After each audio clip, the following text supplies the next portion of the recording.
यहाँ जो कर्व दे रखा है, इस कर्व के लिए आपको जो लूप बनेगा उस लूप की आपको टोटल लेंथ फाइंड करनी, यानी कि आर्क लेंथ का पार्ट है रेक्टिफिकेशन का। अब इसमें सबसे पहली बात तो लूप बनेगा कैसे, हमें पहले इसको ट्रेस करना पड़ेगा। देखिए इसको ट्रेस कैसे करते हैं चुटकियों में। यहाँ हमारे पास में सबसे पहले देख लीजिए, अगर आप x इक्वल टू 0 पुट करें तो उस केस में y इक्वल टू 0 आ रहा, और दूसरा साफ साफ दे रहा है कि x इक्वल टू अगर a है तो भी y इक्वल टू 0।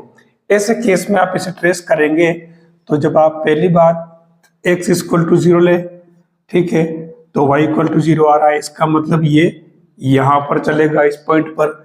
और जब x इक्वल टू a लिया जाए तो ये x इक्वल टू a माना जाएगा। मान लो डिस्टेंस यहाँ से यहाँ तक, तो उस केस में आपके y इक्वल टू 0 आ रहा है। इसका मतलब ये हुआ कि x इक्वल टू 0 से x इक्वल टू a के बीच में आपके एक लूप बन रहा है। तो ये लूप कैसा बनेगा, ये लूप इस तरीके से बन जाएगा। यानी आपको इस पूरे लूप की लेंथ फाइंड करनी। हम क्या करेंगे, यहाँ से यहाँ तक इस लूप की लेंथ निकालेंगे और डबल कर देंगे। इसके लिए तरीका ध्यान में रखना, फॉर्मूला जो है आर्क लेंथ का जो कार्टेशियन कर्व के लिए वो क्या है, s equal to integration of 1 plus dy by dx का होल स्क्वायर, उसके ऊपर रूट और dx। तो हम क्या फॉर्मूले को भी एक तरीके से यूज करेंगे। फॉर्मूले में सबसे पहले हमें क्या चाहिए, dy बाई dx। इसके लिए आप पहले इससे y की वैल्यू निकाल लें, तो y इक्वल टू क्या होगा, देखो रूट x और ये x माइनस a और अपॉन में आपके ये 3a भी किस में आ जाएंगे, रूट में। ठीक है, अब अपने को इससे dy बाई dx निकालना है, तो हम इससे पहले निकाल लेते हैं y डैश, यानी जिसको अपन dy बाई dx बोलते हैं। नीचे जो वो टर्म 1/√3 है एज इज रहेगा, और x की पावर यहाँ क्या बन जाएगी, 3/2 माइनस ax की पावर 1/2। अब इसी काम में dy बाई dx का निकालने का, तो ये क्या हो जाएगा आपके 1/√3 है बाहर, और इसका करेंगे तो 3/2 x की पावर कितनी रह जाएगी, हाफ, माइनस और 1/2 a x की पावर कितनी हो जाएगी, -1/2। ठीक है, अब इसी को अगर अपन आगे बढ़ाएं तो देखिए ये क्या हो जाएगा, y days equal to 1/√3a, और यहाँ ये 1 में ध्यान रखना। ठीक है, तो इसका 2b में बाहर ले आता हूं, तो यहाँ क्या बचेगा, यहाँ बचेगा 3x power 1/2 minus a/x power 1/2। ये 2 तो मैं हाफ था बाहर ले आया। अब इसे आगे बढ़ा लीजिए आप, तो y days equal to 1/2√3a, और ये क्या होगा, ये बनेगा 3x माइनस a/√x। ठीक है, अब मैंने y डेज निकाल दिया। अब इसमें मैं क्या करता हूँ, इसका स्क्वायर कर लेता हूँ, क्योंकि हमें फॉर्मूले में dy बाई dx का स्क्वायर चाहिए। तो ये y डेज स्क्वायर, तो ये 1 क्या हो जाएगा, 4 यानी कि 12a, और ये 3x माइनस a का तो होल स्क्वायर अपॉन x बन जाएगा।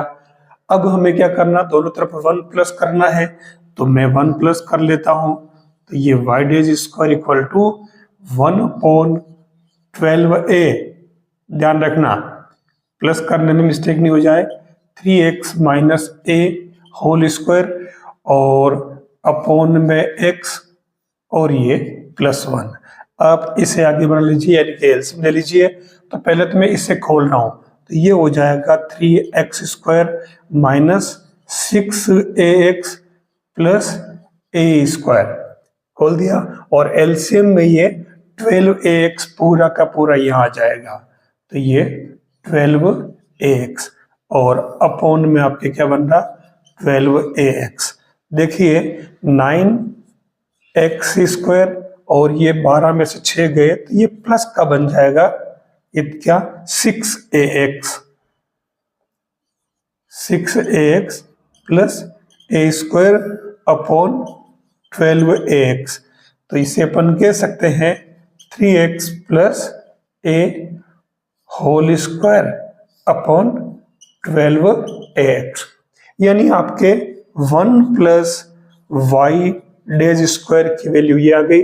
अब इसमें अपने को इसका रूट चाहिए, तो वाई डेज स्क्वायर 1 प्लस का और फिर हाफ कर दो, तो उस केस में ऊपर तो आपके क्या बन जाएगा 3x प्लस a और नीचे आपके रूट 12a और रूट x, यानी यहां तक हम पहुंच चुके। अब अपन इसके अंदर फॉर्मूले में अप्लाई कर लेते हैं और लिमिट हम यहां से 0 से a तक यूज करके डबल कर देते हैं। ये हो जाएगा आपके s equal to integration double और लिमिट आपके 0 टू a लूप की।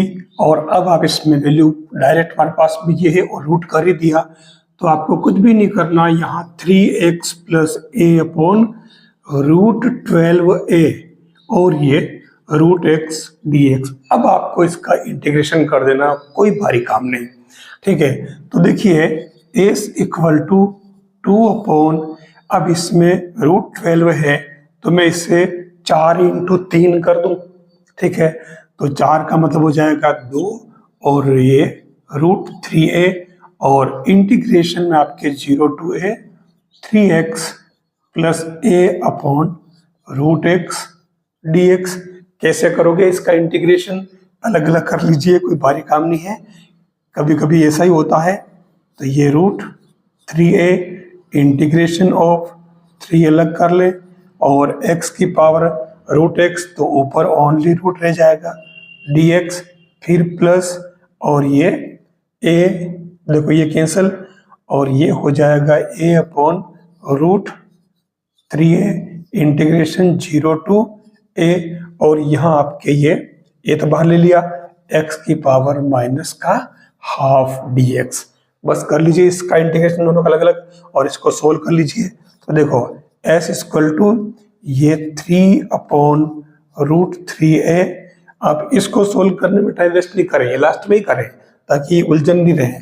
तो ये s इक्वल टू यहाँ क्या होगा 3 अपॉन रूट 3a और ये जो हो जाएगा आपके क्या 2 अपॉन 3 और यहाँ x की जगह आपको a पुट करना, 3/2 है तो ये a रूट a हो जाएगा, लोअर लिमिट का कोई मतलब ही नहीं रहा।